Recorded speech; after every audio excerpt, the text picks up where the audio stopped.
Reka tubaramutse tubahe n'ikaze inshuti n'abagenzi mwama mudukurikirana kumbonesha kure JCTV. Uyu akaba umwanya w'amakuru mu Kirundi Kenikoze n'Imana akaba jewe ngiye kwebashikiriza nayo mu buhinga bw'ivyuma nkaba ndiko ndafashwa na Jire Ndwayezu atuma amajwi n'amasanamu bibashikira atankumanzi. Ano makuru yacu tuyahere ku ngingo nkuru ziyagize. Inama nshingamateka y'u Burundi ikaba isaba umugwi ugizwe n'abashingamateka bo mu Bubirigi cyo kimwe n'abahinga mu bya KAHISE bariko baragendera u Burundi kuva ku munsi wa gatandatu w'itariki 3 z'uku kwezi kw'icenda ko bokwemanga amabi bakoze muri KAHISE kugira ngo u Burundi bushobore gutsimbataramo demokrasi hamwe n'umubano mwiza hagati y'ibyo bihugu bibiri ukomeze kubana bifashe neza. Ido nido ryano makuru ni mukanya sangwe kazi.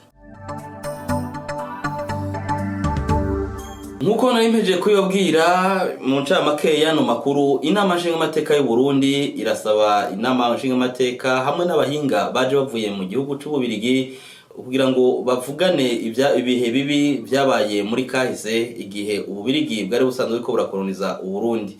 Uwo mugwi wavuye mu Bubirigi ukabugizwe n'abashingamateka n'abanyamategeko hamwe n'abahinga mu bya KAHISE ukaba uriko uragendera u Burundi kuva ku itariki 3 z'uku kwezi kw'icenda uyu mwaka wa 2022 hano mu gihugu c'u Burundi.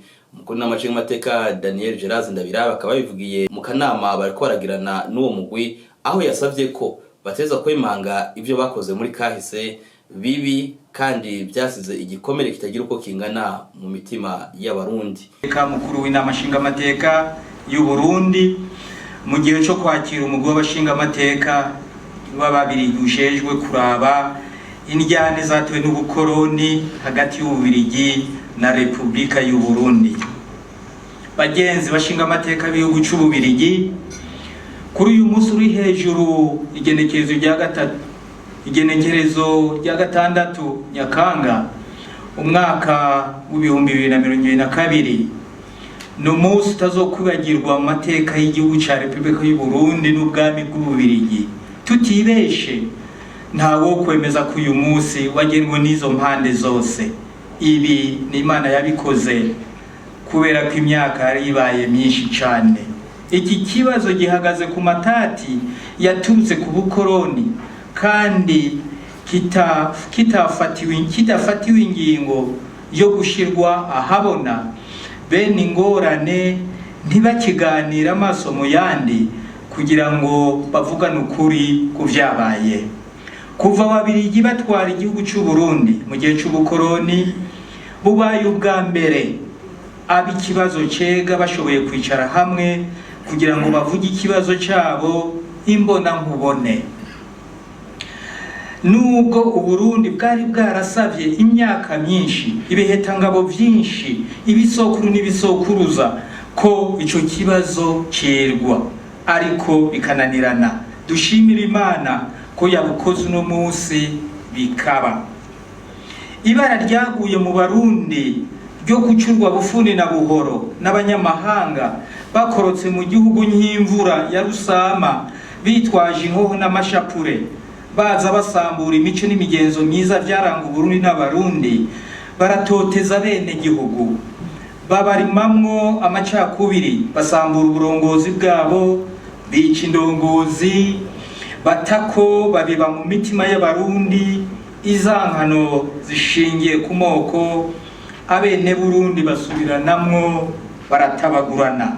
Iryo bara riba mwariko murakokeza mubiba ikibi mu bose rimwe, mwerekana ko abarundi batangana, ko hari abavutse kugira ngo bame bategeka abandi n'abavutse kugira bame bakorera abandi, ndetse n'ubwenge batabunganya. Ako kabi kabishe karyanisha miryango na karyanisha ntara ni mwebwe mwagateragiye mu Barundi. Intambara zose zagiye ziraba zikaba zaturutse kuri urwo rwango. Mwaradusamburiye igihugu cyari cyiza cyane kandi cyari gitunganije neza, haba mu miryango, mu burongozi bwubaha ibisokuru n'ibisokuruza. Ibyo byose murabitabagaza muduhinduramwo abacakara mudutwara ubutunzi dufise. Inka 124 murayora ku bwami mwezi Gisabo. Izo nka zaravyaye zirakamwa amata n'umwavu zirabutanga. Umuntu haruye ubutunzi bwovamwo na mamiriyade n'amamiriyade mu mafaranga y'abanyaburaya. Izo nka zo kwinjiriza igihugu uravye imyaka ihaciye zinyazwe uburundi. Nimwagarukiye aho kugira ngo mutesha agateka abarundi baserugo bakubitirwa imbere y'abana n'abagore babo, kugira ngo mutwereke ko turi munsi y'ibikoko, naho nyene n'ibikoko bifatwa neza. Twarumvise n'abandi banyamahanga mu bagenzi banyu b'Iburaya na Amerika bavuga ko umwirabure ata mutima afise, ari munsi y'igikoko, afise agahanga gafyase, atabwenga afise. Kandi ivyo vyiyumviro nivyo mwagendeyeko.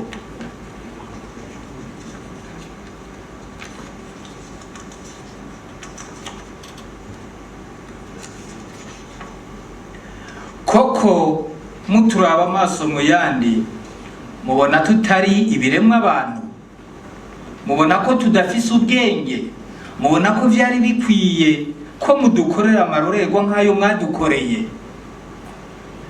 Hoho muribaza ko twababara, ko nimbwa yikubise ibabari ukamenya ko yababaye, kuki mweho mutatubabariye? Ko mwaje mutwigisha Imana mukadukura ku rwacu kuri rwacu, mubona ko mwasenga kuturusha, mwadusahuye ivyo abarundi birondereye, mudutwara abakenyezi n'abana, aho mwoshobora kudusubiza agateka k'ubuntu mwatwatse kugira ngo twumve ko twonezerwa.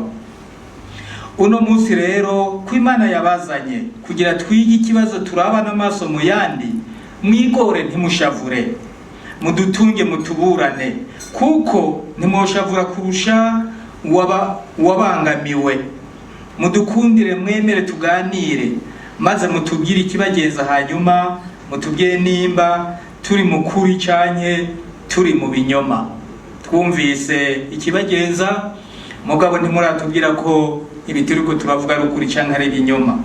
Mu bihe bisanzwe iyo abantu bafise ingorane bahamagara umuhuza, ariko twebwe kubera ko turabashinga amateka nta muhuza dukeneye.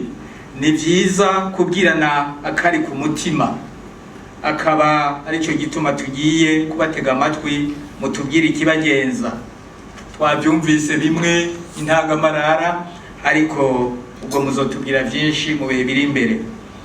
Turazi ko uko twabivuze mwatumwe, turabona ko benshi muri mwebwe mukiri bato, ni muri asaza cyane, bivuga yuko turabona ko abavyeyi banyu babatama mwasize hariya mu gihugu cya Royaume de Belgique, aribo babatumye kugira ngo nuze noneho tuganire kino ikibazo kitoroshe, ikibazo gikomeye, ariko tukaba tubasavye yuko mwoshikama tukazoganira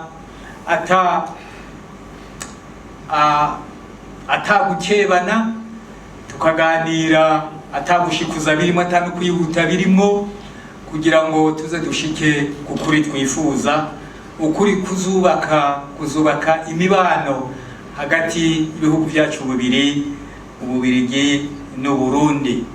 Turangije rero twongera tubashimira ko twashoboye kubonana muri kano kanya. Imana izoba dutungire, izobandanye bafashe dufashe twese kugira ngo tuzobe tuganira neza. Imana ibahezagire, murakoze. C'était donc ce que j'avais dit en français, c'est ça que je viens de dire en kirundi, à notre langue maternelle. Uwamahoro Claudine yahora agwaye indwara yo kubandanya avirirana musi y'umukondo, arashimira cyane abagize akikoro kuko umufasha bakamuvuza, ubu akaba yarakize. Ariko kandi vyimva mutima akabashimira cyane imbonesha kure JCTV yamutabarije, akaba yabivuze kuri uno musi agendeye imbonesha kure JCTV. Ndabaramukije izina rya Yesu. None ubatumane baheza muri bose. ibikorwa mwankoreye nibikomeye kandi byari biteye ubwoba. Ubuzima bw'iwanje nasa nk'uwapfuye, ariko Imana yarasubije ku isi iranyongera iminsi yo kubaho. Abantu bose mwagize icyumviro cyo kunterera kugira ngo ubwo nkire, nukuri nje kubashimira kubyo mwatanze, ubufasha mwampaye kabisa. Imana ibahezagire aho mwakuye kandi yongere kandi isubizeho imigisha yaho mwakuye. Uburyo ndazi yuko havuye ikinogo kitari gito, Imana yongere kandi kuguma ihasubiza, muze murafasha n'abandi bamerewe nabi. Ko indwara je nari ndwaye yari yo munda, munsi y'umukondo hava y'amashira n'amaraso, bivanye kopegwa ukungene bari barankoze mu nda, rero hasigarayo ibintu by'ibinyuzi, ariko ubwo zisaha byaravuye kandi ubu narakizi neza. Ndashobora kuja ku mirimo ndose agataye, ndashobora kwirukanga acuruza nk'abandi. Naguma mbona basirikira kurira imikashi barungika ubufasha bwo kuja kwivuza. Ubwo hariho umumama bitwa Mama Gift aba Carama, yarambaye hafi cyane kandi n'isaha aracambaza ubuzima bwanje kungene bumeze, nabo hanze benshi baguma bamushaka bamubaza akababwira kungene bimeze. None numushimira cyane rwose kuko yarambaye hafi cyane rwose. Mu bitaro hose yaraje kundaba, n'amahera y'ibitaro bamurungikanye yararishe, no kwitanga ku ruhara rwiwe kabisa. Nubwo ati Imana imuhezagire, n'umupapa akora mu kibuga cy'indege bari bazananye bari kumwe.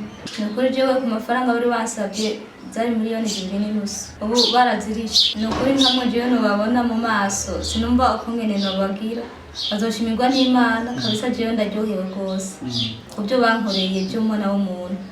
Hariho benshi badafise umutima wo gufasha. JCTV ndabashimiye kubera ibi byose byabaye kuberayo, n'abakozi bayo bose bakorera kuri yo. Nukuri Imana ibahezagire.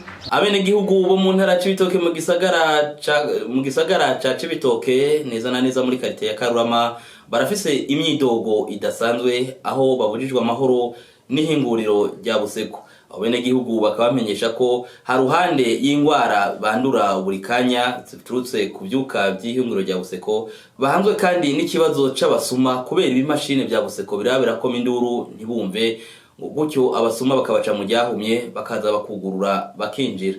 Umwe mwabo twayaze akaba ari Mpawe n'Imana Yvette, umupfaso namenyesha ko yibwe urukoma amazi akaja kumenya ko yibwe aruko bukeye. Wawenda ati aho umoro yanikiye ntibwuma kandi ibyago ntibisiga ibindi.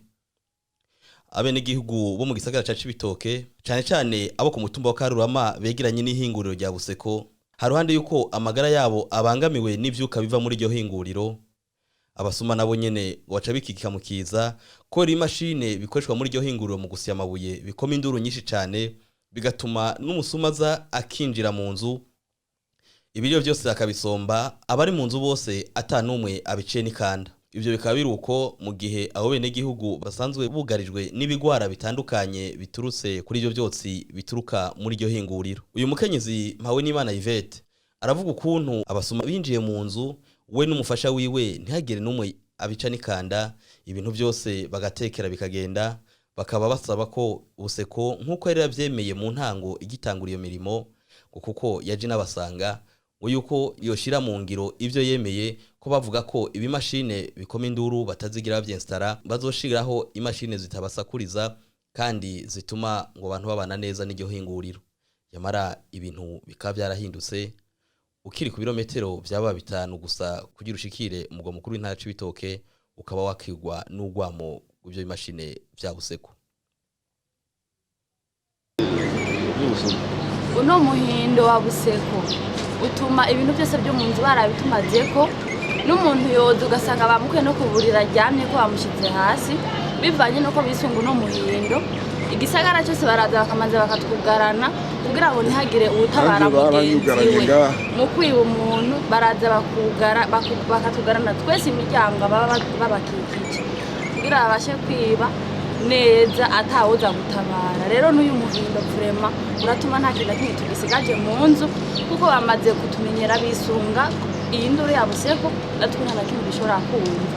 Byose bagiye baraza bakamena ubikoni ho ibintu byose byaraheze, nta kintu kimwe tukiraza mu gikoni no mu nzu dusanga baje buguruye wewe wikangura usanga bakugaranye kandi ibintu byose byaheze yego ko bodufasha kugira ngo badufashe ino buseko barabe ingene boyimura cyangwa twebwe badukure ngaha bivanye nuko tutorohewe n'iyi myotsi ya buseko n'uyu muhindo wa buseko byose ni ibintu bitatworohereza ku magara yacu ndetse no ku mutekano ubuzima bwacu kuko umusuma ntuzi icyo abazazananye umwanya n'umwanya wo gutwara n'ubuzima nico ngicyo dusaba ko mwodufasha mukaraba icyo mwodufashamo mw'ibyo byose bibazo dufise. Mu nkuru yacu izokurikira tukaba tuzobabwira ukuntu ibitegwa n'ibifungurwa bibangamiwe n'iyo ntumo y'isima iva mu ihinguriro rya Buseko mu Cibitoke. Kendikode Nduwimana, JCTV. Reka ndabashimire inshuti n'amagenzi mwariko muradukurikirana, ndabasezere ndababwira ati giraho muba mubahwe, ntimuhindukize umurongo, mugumane n'imbonesha kure yanyu JCTV.